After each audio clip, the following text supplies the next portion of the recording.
Piye carane kanggo iso nggawe wong dadi lali karo carane mikir kritis? Jawabane sepele, weteng sing wareg karo mata sing dikon delok panglipuran. 2000 tahun kepungkur, ana penyair Romawi jenenge Juvenal nyatet fenomena lucu nanging ngenes sing kedadian ning kekaisarane. Dheweke nyebut panem et circenses, roti karo sirkus. Juvenal ngritik rakyat Roma sing lila kelangan hak-hak politik, kebebasan karo daya kritise kanggo mung dijoli gandum gratis saka kraton karo tiket nonton gladiator ning Koloseum. Jurus pangkon saka panguwasa iki ampuh ning uga medeni. Polane padha, ra peduli jaman karo panggonane. Ing video iki awake dhewe ora lagi mbahas teori politik jaman saiki, nanging lagi ngilo ning jaman biyen. Awake dhewe bakal mlumpat nembus wektu, bongkar ceritane telung panguwasa gedhe sing sukses nguasani sejarah amarga siji bab. Wong-wong kuwi jago tenan ngapusi isi weteng karo pikirane rakyate. Ayo balik ning tahun 180 Masehi. Ning jaman pas gedhe gladiator utah ning arena, gandum gratis didum-dumke ning dalanan lan musprone kekaisaran gedhe sing diawiti saka sorak-sorake penonton.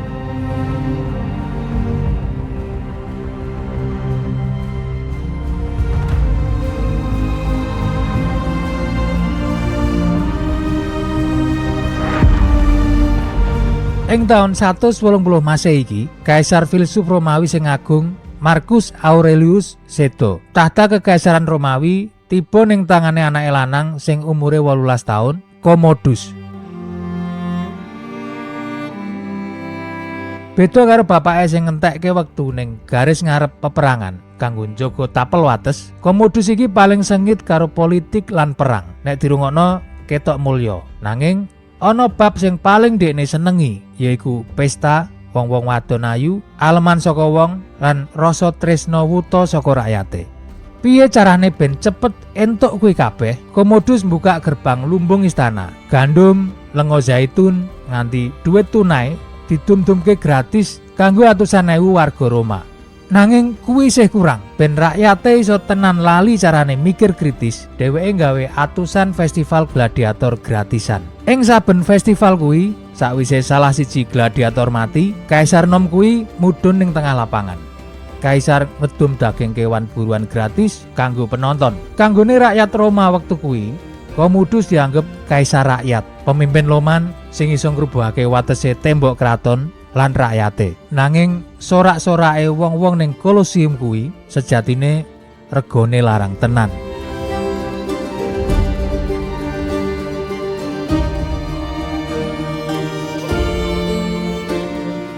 Nyogo atusan ewu rakyat nganggo pakanan gratis karo mbiayani tontonan gladiator atusan dina kuwi butuh duit sing ugal-ugalan akeh. Mung let pirang taun, kas kekaisaran Romawi langsung entek resik lan pas ing wektu kuwi watek asline sang diktator awet ketok.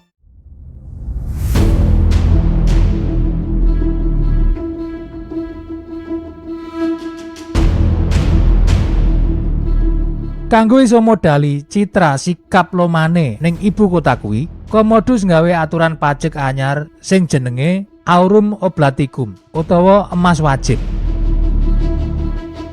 Saben bangsawan karo senator dipeksa nyerahake akeh mas-masan. Alesane minangka hadiah sukarela kanggo kaisar. Sapa wae sing nolak didakwa dadi pengkhianat negara.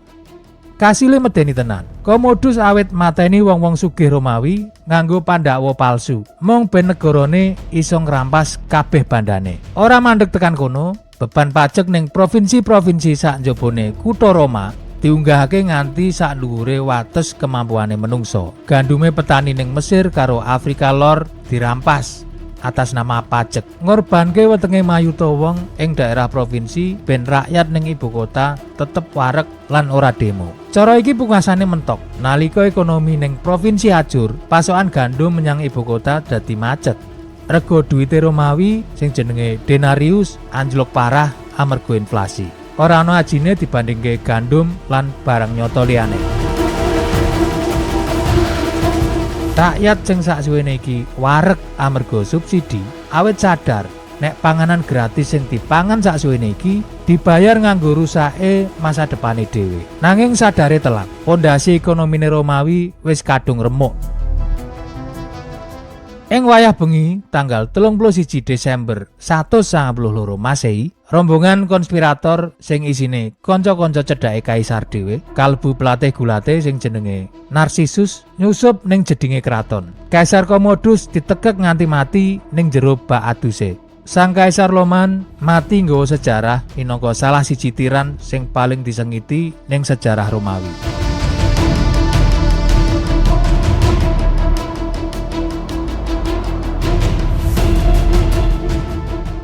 Nanging matine Commodus ora marai taktik apus-apus iki melu mati. Saabad sawise kuwi, sawise Romawi ngalami ontran-ontran rebutan kuwasa sing dawa, ana kaisar anyar sing mecungul lan kawentar. Dheweke ora mung nerusake taktik panganan gratis iki, dheweke malah nggawe iki dadi sistem hukum resmi sing ngubah ayat merdika dadi budake negara saklawase. Awake dhewe ngalih menyang taun 300 Masehi. Zamane Kaisar Diokletianus. Tawiti dhisik saka taun 284 Masehi. Sawise diajar perang sedulur, inflasi sing ugal-ugalan karo gantine puluhan kaisar sing mati mergo dipateni, kekaisaran Romawi sejatine wis ning pinggir jurang kanggo dadi muspra. Nanging ing sak tengah-tengah kahanan sing ruwet iki, ana jenderal militer sing kejem kasil munggah tahta, jenenge Diokletianus. Pas Diokletianus ngecek kahanane ibu kota, dheweke nemu kasunyatan sing medeni. Rakyat Romawi wis owah dadi masyarakat sing kecanduan subsidi. Luwih saka saabad, program bagi-bagi gandum gratis, lenga zaitun, karo anggur murah wis nggawe mentalitas wong akeh dadi rusak. Rakyat kutha Roma wis ra gelem maneh tani utawa kerja. Wong-wong kuwi mung pengen lungguh kepenak ngenteni jatah saka negara. Diokletianus ngerti bahayane, nanging dheweke yo ngerti hukum musi politik zaman biyen. Nek wani nyabut subsidi gandum kuwi, atusan ewu rakyat sing luwe bakal langsung ngobong kratone lan nugel gulune mung sakjroning peperang dina wae. Negara kejebak, kanggo tetep iso njaga tahtane, sang kaisar kudu nerusake sikap etok-etok Loman iki. Ora peduli piye wae resikone. Banjur piye carane golek ragat kanggo bansos massal ning ibu kota karo kanggo militer sing saya akeh ning tapel wates kuwi. Diokletianus nggawe sistem pajak sing paling agresif, paling ketat lan paling kejem sing tau ana ning donya jaman kuno. Sistem kuwi jenenge capitatio iugatio. Negara wis ora ngreken maneh panenmu gagal, lagi usum ketiga utawa keluargamu lagi lara. Saben sakilan lemah utawa iugatio karo saben sirah manungsa utawa capitatio diitung nganggo rumus matematika sing ra duwe ati. Tukang narik pajak dikirim tekan pelosok provinsi nggawa perintah sing jelas, peres nganti entek resik. Pasiksan fisik, rampasan lemah, nganti hukuman mati ngenteni sapa wae sing ora iso bayar. Pas inflasi saya parah, Diokletianus ngetokke aturan kanggo ngontrol rega. Negara ngatur rega saben barang ning pasar lan netepke hukuman mati marang bakul sing wani ngunggahake rega. Akibate, sistem transaksi pasar dadi mati. Wong-wong luwih milih nganggo sistem barter sing dienggo meneh amarga duwite negara wis ora ana ajine.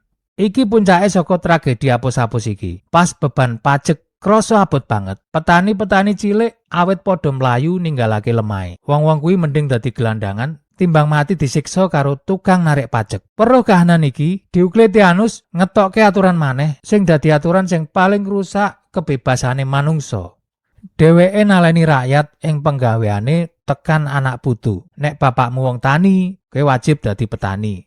Nek bapakmu tukang narik pajak, kowe wajib dadi tukang narik pajak. Rakyat dipenging pindah omah, ora oleh ganti gawean, lan uga ora oleh ninggalake lemah panggonan pendaftaran identitase. Rakyat Romawi sing maune ngira dimanja karo gandum gratis saka kaisar, saiki dadi sadar nyatane wong-wong kuwi wis ganti nasib dadi budak administrasine negara saklawase. negara owah dadi pakunjaran kanggo njaga apus-apus nek pamerintah kuwi sing ngekeki mangan. Diocletianus pungkasane pensiun lan mati nggawa rasa gelo sawise nyawang sisteme alon-alon ngremuk morale peradaban Romawi saka njero. Pondasi kebebasane rakyat wis mati. Nanging nek Romawi menjarakake rakyate nganggo birokrasi pajek kanggo gandum ing perangan donya liyane, ana dinasti gedhe ning wetan sing nganggo taktik luwih licik. Wong-wong kuwi mamerake kemewahan sutra sak ndhuwure wetenge rakyat sing jerit kaliren. Awake dhewe budal menyang Cina ing taun 604 Masehi, jamane dinasti Sui.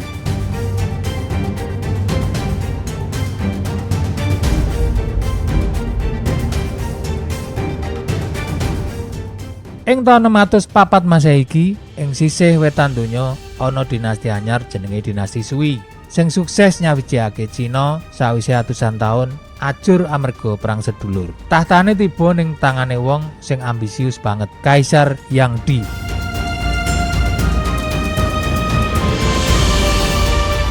Kaisar Yang Di iki wonge kena sindrom megaloman sing butuhake aleman. Dheweke ora mung pengen nguasai, dheweke pengen donya nganggep dheweke dadi panguwasa sing paling agung, paling makmur lan paling loman sak ngisore langit. Kanggo iso mujudake apus-apus kemewahan iki, Yang Di nggawe rong proyek raksasa sing ngowahi kahanane bumi. Ibu kota anyar super mewah ning Loyang karo terusan gedhe sing dawane luwih saka 2000 km dibangun dienggo nyambungake Cina Lor lan Kidul. Proyek iki dadi panggung sandiwarane sing gedhe banget. Yang Di pengen mamerake nek ning ngisore kepemimpinane Cina kuwi kaya swarga sing makmur banget. Panggonan ing ngendi penguasane manjake sapa wae sing teka ning wilayahe. Awake dhewe ngancik ing taun 610 Masehi. Nalika kuwi ing tlatah Arab, Nabi Muhammad Shallallahu alaihi wasallam wis yuswa 39 taun lan bakal oleh wahyu pisanane setahun candhake kanggo ngowahi jaman peteng dadi jaman padang. Taun 610 iki dadi puncak edane Yang Di ing Cina sing dikawiti nalika dheweke ngundang ewonan utusan bakul karo dhayoh asing menyang ibu kota Loyang. Ben iso mamerke sikape sing loman, Yang Di mrintahake kabeh warung ning kutha nyediakake panganan karo penginepan gratis kanggo kabeh dhayoh. Lah duwite saka ngendi? Ditanggung kebak karo kas negara. Mesti wae sing di warung lan penginepan dadi seneng lan dukung Yang Di mergo oleh proyek saka negara. Banjur ora mung kuwi, sang kaisar ngarani nek pemandangan ing mangsa atis ing ngendi wit-witan kuwi katon padha gundul, kuwi diarani elek banget. Kanggo citrane negarane, solusine dheweke mrentahake mayuta meter kain sutra larang kanggo dibuntelke ning saben pang-pang wit ning dalan-dalan gedhe kutha ben Loyang tetep ketok ijo lan mewah. Pas ana dhayoh asing sing kritis takon, "Ngopo kok wit-witan dibuntel sutra? Dene mau aku weruh ana wong plarat ning pojokan dalan." Pejabat-pejabat suwi nutup lambene wong-wong kuwi nganggo alasan, "Negara kene wis kebacut sugih, Kang. Iki mung hiasan wae. Kabeh rakyat kene wis do wareg kok." Nanging nyatane kuwi ancen apus-apusan sing paling gedhe ning abad 7. Samburine hiasan sutra ibu kota kuwi sejatine mayuta rakyat Cina lagi diperes nganti resik. Dienggo mbayari pamer kemewahan karo proyek raksasa iku mau. Pajak pertanian diunggahke nganti tekan wates sing ora masuk akal. Luwih saka 6 yuta rakyat dipeksa kerja ra dibayar. Pungkasane sawah-sawah ditinggalake amarga kabeh wong lanang sing wis gedhe diseret kanggo melu kerja peksa kanggo kaisar. Hukum alam ora iso diapusi nganggo kain sutra. Pasusum ketiga ganti dadi rendeng. Tlatah ing kono ketekan banjir bola-bali. Pralaya kaliren sing parah njebluk ing saantero Cina. Sejarah nyatet siji kahanan sing paling miris. Rakyat biasa sing kaliren mati nggletak ning dalanan kutha, pas ning ngisore wit-witan sing dibuntel kain sutra larang nggone kaisar. Kanggo sing isih urip, rakyat tetep ora oleh nyekel kain kuwi. Senajan wong-wong kuwi lagi butuh kain kanggo kemulan nahan ademe hawa. Wates kesabaran rakyat wis entek. Nalika wetenge anak-anake padha kotong, sikap loman etok-etoke kaisar iki wis ra mempan meneh dienggo mbungkem nalar. Rakyat sadar wong-wong kuwi wis diapusi karo panguwasa sing mamerke kemakmuran semu ing dhuwur tumpukan mayite sedulure dhewe.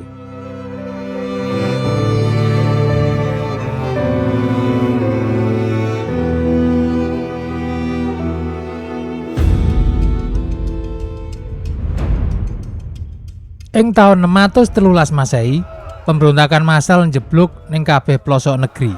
Wong tani, tentara sing belot, nganti kaum bangsawan dadi siji nuntut pedote gulune sang kaisar.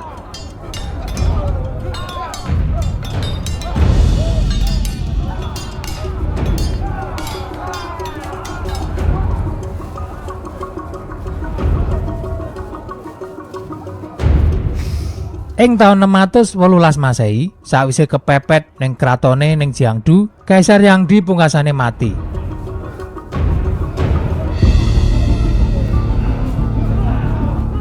Sing marai miris, dheweke ora dipateni karo musuhe, nanging ditekek nganti mati karo pengawal pribadine dhewe sing wis jeleh karo sikap gendenge. Dinasti Sui sing umure lagi 37 taun langsung ambruk saknalika. Manipulasi weteng karo pikirane rakyat, sepisan maneh njaluk bayaran sing paling larang ning sejarah, ajuri kekaisaran sing gedhe. Saiki sakwise awake dhewe njelajah wektu saka arenane Romawi nganti tekan dalanan sutrane Tiongkok, wis wektune saiki narik benang merahe. Amarga pola manipulasi iki ora tau tenan-tenanan mati, mung ganti klambi wae ning jaman modern iki. Ing istilah Jawa iki diarani pangkon, sing asale saka filsafat aksara Jawa, ing endi aksara sing dipangku kuwi dadi aksara mati. Wakof. Wong uga ngono. Nek dipangku bakal mati. Ora wonge ning pikirane. Sejarah sing nembe wae awake dhewe tonton, mbuktekake sawijining hukum mesti politik. Pas pemimpin ora iso utawa ora gelem ngurus negara nganggo keadilan sing tenanan, wong-wong kuwi mesti balik ning cara lawas iki. Tuku manute rakyat nganggo hak rakyat kuwi dhewe. Urutane mesti padha. Kaping pisanan ngalihake kawigaten, gawe wetenge rakyat wareg sedelok karo gawe matane fokus nonton hiburan. Tahap kaping pindho yaiku meres. Meres kabeh bandane rakyat lewat pajak sing kegulu lan aturan sing abot. Banjur tahap kaping telu sing paling medeni, ketergantungan. Gawe rakyat dadi melarat lan ringkih nganti ra duwe pilihan liya, kejaba gumantung karo lomane panguwasa ben iso nyambung urip saben dinane.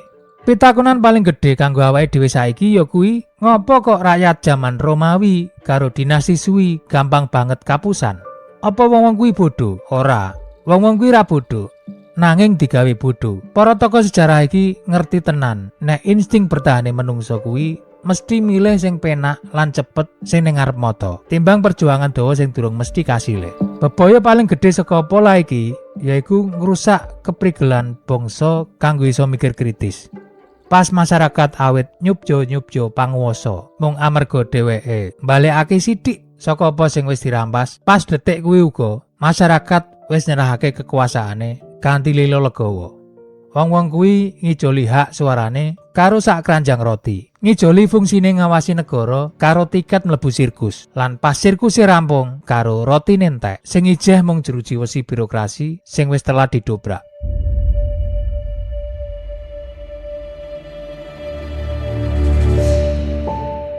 Sejarah kuwi dudu mung jejeran angka taun sing mati ning jero buku pelajaran. Sejarah kuwi pengeling-eling sing urip. Critane Commodus, Diocletianus karo Yangdi kuwi dadi pangilon gedhe kanggo awake dhewe sing urip ing jaman modern. Wong-wong kuwi mau ngajari nek saben ana kedermawanan sing kebacut mewah dipamerke karo panguwasa, tugase awake dhewe sing pisanan dudu keplok-keplok. Tugas kaping pisanan kuwi takon, saka ngendi ragate? Sapa sing sakjane lagi diperes ning burine? Lan hak kritis sapa sing lagi diupayani dituku ben awake dhewe meneng? Aja nganti awake dhewe dadi penonton Koloseum ing jaman saiki. Aja nganti masa depane awake dhewe dibuntel karo kain sutra pencitraan sing palsu. Matur nuwun gelem nyemak nganti pungkasan. Ketemu maneh ing video dokumenter sejarah sabanjure.